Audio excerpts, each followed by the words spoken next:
Olis. Bueno, estoy probando una nueva iluminación. Un comentario de uno de mis amigos me dijo de que se me ve muy oscura, así que nada, vamos a tratar de que el sonido de las ventanas no se escuche tanto. Eso lo vamos a hacer en postproducción.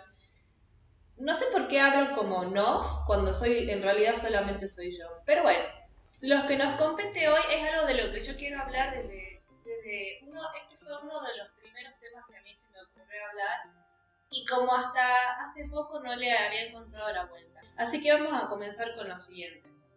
Este es mi cuaderno. En este cuaderno yo tengo muchas de las ideas que fui desarrollando a lo largo de estos videos, como primeros bocetajes de lo que yo quería hablarles en este espacio, ¿no? Es más, incluso pensé al principio de que tendría que ser un podcast, pero después me di cuenta de que me encanta editar y digo, ¿por qué no? ¿Por qué no hacerle un canal de YouTube, no? Primeros bocetos de las ideas, por ejemplo, de lo de Taylor Swift, porque a mí me parece una genia emocional, están acá. Obvio que después lo cambié, no lo cambié, la idea sigue estando, pero por lo menos la primera parte de todo lo que pasó con ella lo tengo acá escrito. Las notas que hice sobre su documental están acá, sobre los principales conceptos que yo quería explicar, están acá. Este es de alguna forma el corazón de este canal. Y ahora les quiero comentar o les quiero mostrar algunos dibujos que encontré de Lina Bobundi, que es una arquitecta que en sus escritos y en sus dibujos ella nos hace ver como el proceso por el cual ella pasa cuando está pensando en algún edificio o en alguna obra. Incluye, por ejemplo, lo fastidioso que es en algunas partes, en algunos momentos, su trabajo. Incluye reflexiones sobre los materiales, los colores, las formas. Y de alguna forma es algo que ella atraviesa cuando está trabajando. Ahora, ¿por qué les estoy mostrando esto? Porque es importante para lo que yo les quiero explicar a la mitad de este video. Antes necesito hacer un retroceso explicativo, una contextualización de por qué esto me parece importante que ustedes sepan. Yo les quiero hablar hoy de una de mis perspectivas del aprendizaje favoritas. Ya sé que no suena para nada interesante, pero créanme que tengo un punto. A lo largo de mi carrera yo he estudiado didácticas, pedagogía, sociología de la educación, filosofía de la educación.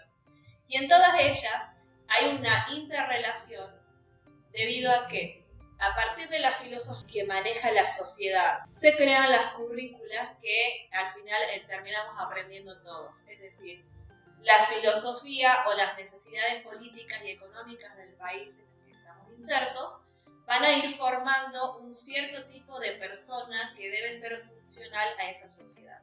Las necesidades sociales siempre fueron cambiando y las filosofías también fueron cambiando con el tiempo. Entonces eso concluye en que la currícula, los contenidos que se den, la visión de los estudiantes que se tengan, la visión de los profesores, la visión de las didácticas, la visión de las pedagogías vayan cambiando. En palabras de Thomas Kuhn, los paradigmas son un conjunto de prácticas que definen una disciplina científica durante un periodo de tiempo.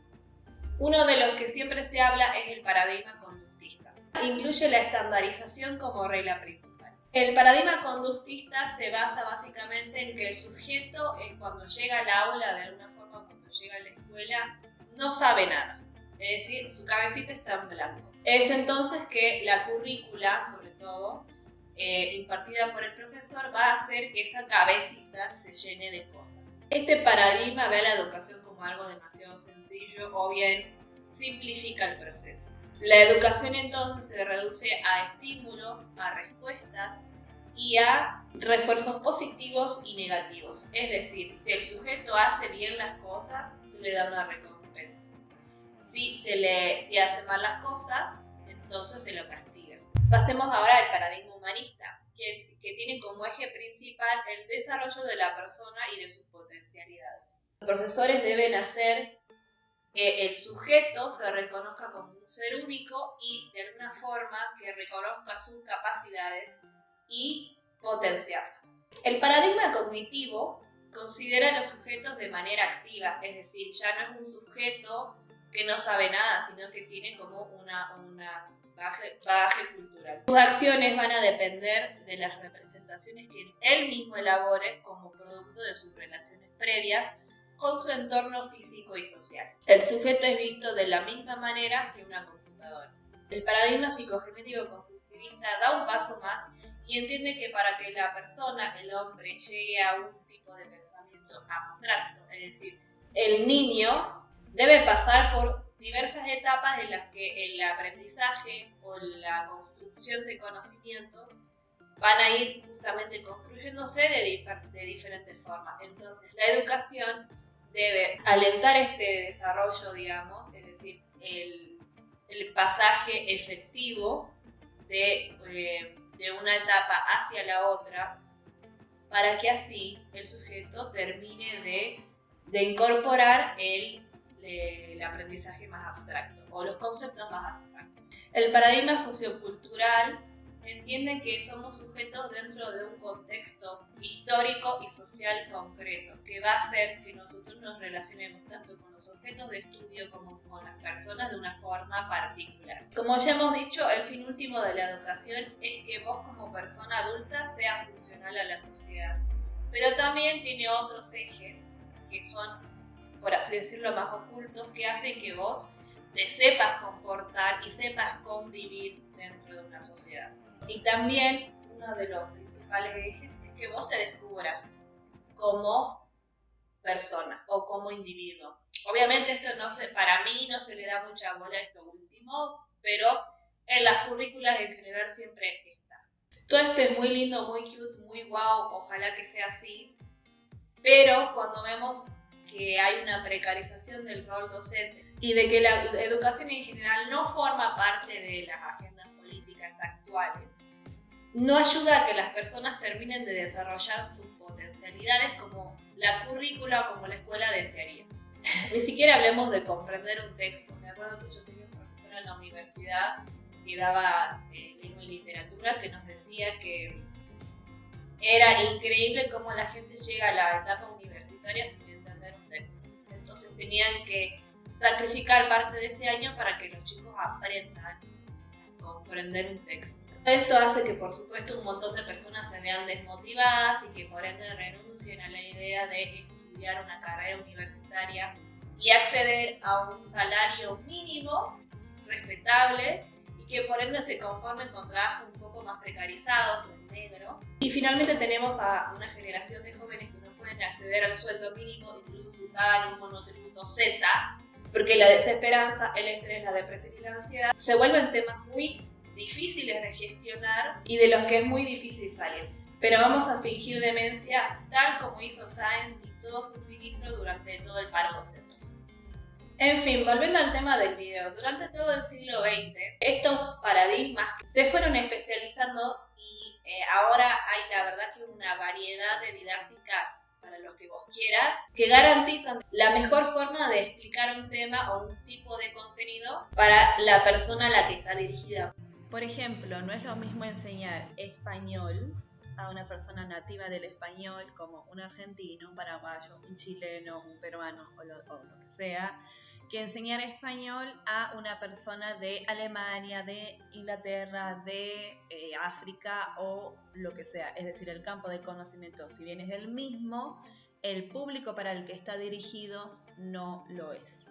Y así podemos tener en cuenta un montón de variables que influyen en el aprendizaje y que son necesarias para diseñar una didáctica específica.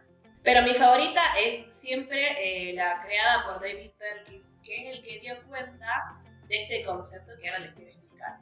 Si prestaron atención durante el video, van a darse cuenta que todos estos paradigmas siempre van a tener como foco el sujeto. Es el sujeto el que acciona, el sujeto el que comprende, el sujeto el que teje relaciones entre conceptos. Lo que ofrece Perkins en su visión de la educación es que el sujeto siempre está rodeado de un ambiente y de ciertos elementos que hacen que o bien estudie o bien que trabaje. Los sujetos interaccionan con cuadernos, con fichas, con informes, con test, con juegos, con cuentos, con un montón de cosas. Yo explico lo que tengo acá en mi consultorio porque, bueno, es mi ambiente de trabajo.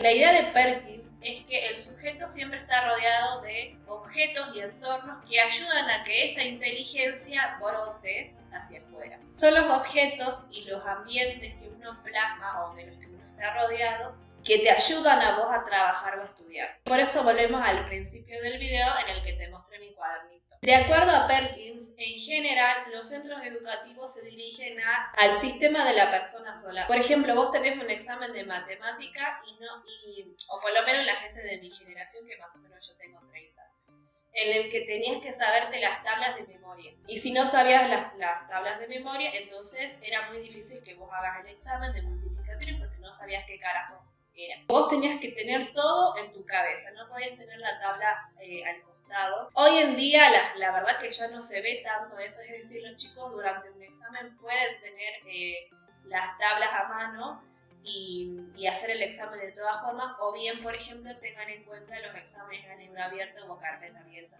Es decir, de a poquito esta idea de Perkins de que el sujeto es más que lo que hay en su cabeza se va ampliando. Ahora, ustedes imagínense en sus ambientes laborales o en sus ambientes de estudio, sí o sí tengan que estar sin nada. Sin el cuadernito, sin las tablas, sin los cuentos que yo tengo ahí, sin ustedes. ¿Ustedes piensan que lo pueden tener todo en la cabeza, retener toda esa información dentro de sus cabezas? La verdad que es bastante difícil. Entonces, lo que se pregunta Perkins es por qué seguimos tratando a la educación como si a la larga nosotros no estuviéramos rodeados de elementos que nos ayudan a realizar nuestros trabajos. No tenemos que saber todo de memoria. Quizás algunas cosas obviamente que sí, pero en general el mundo no funciona así. Entonces la educación tampoco debería funcionar de la misma forma. En general ustedes puede ser que se sirvan de libros, de cartillas, de reglas, de tablas, de cuadernos, informes anteriores que hicieron ustedes o que hicieron colegas de ustedes, programas de diversa índole, computadoras, tablets, planillas de observación, planillas de cálculo. Entonces todo a mi alrededor hace que yo haga mi trabajo. Pero entonces, ¿la inteligencia está en mi cabeza o está en todo lo de lo que yo me rodeo?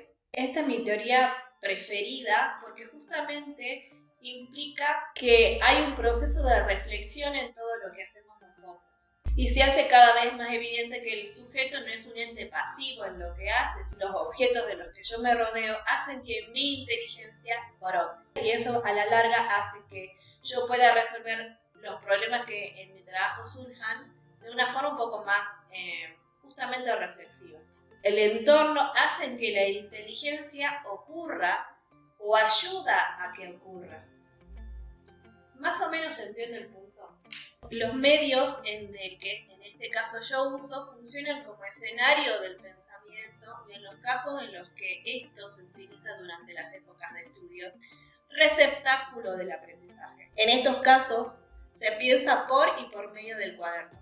Los medios tradicionales para repartir la cognición en las aulas, por ejemplo los textos o los afiches, cuadros y demás cosas, tienen que ver con el suministro de información, aunque el producto es menos variado desde el punto de vista formal. Es decir, supónganse que tenemos que hacer un afiche sobre la fotosíntesis o el ciclo del agua, por ejemplo. A lo que voy es que nosotros vemos el producto final de estas producciones, es decir, vemos el afiche del ciclo del agua ya completo, pero no vemos el proceso por el cual el niño que hizo ese afiche pasó para justamente terminar plasmando lo que plasma en el afiche. Lo que propone Perkins es justamente llevar diarios o portfolios, de alguna forma, de todo el proceso por el cual los niños pasan antes de comprender un tema. No necesariamente todos van a tener que ver con el tema, es decir, algunos pueden ser reflexiones sobre cómo uno se siente, es decir, siento que estoy sacando todo 10, pero no entiendo lo que estoy leyendo, o no entiendo ciertos conceptos, pero al mismo tiempo me saqué buena nota, o siento una desmotivación porque todos avanzan menos yo. El proceso reflexivo que te lleva a lugares cuando vos estás aprendiendo a hacer algo. En ese sentido no se trata de el registro de los mejores productos, que el niño puede hacer, no es algo a lo que necesariamente se le tenga que poner una nota al final de todo. Finalmente, lo último que yo les quisiera recomendar es que agarren un cuaderno y lo llenen de todas sus mierdas. No tiene que ser necesariamente de su trabajo, puede ser de otra cosa, de algún hobby que tengan, y piénsenlo como algo que no tiene nota, es decir, nadie les va a decir esto está mal. Es completamente válido que desvaríen, hagan de un cuaderno justamente su cuaderno. Ayuda también a lo que significa la metacognición, que es el concepto por el cual uno es consciente de cómo funciona su propio aprendizaje y su propia inteligencia. En general yo no vi ninguna currícula que lo aliente, por ejemplo, pero es bastante útil para entenderse ustedes mismos tantos como aprendientes como personas que ya están laburando en una profesión ya formal, digamos. Entonces nada, compren un cuaderno, llénenlo de sus mierdas, de sus porquerías sin miedo a nada y me voy porque se me acaba la batería. Así que básicamente nada, les quiero dar las gracias. Por favor denle like, que no siempre lo digo, pero comenten si piensan que este video le puede interesar a alguien, por favor compártanlo y suscríbanse. Nada, un besito. Chao.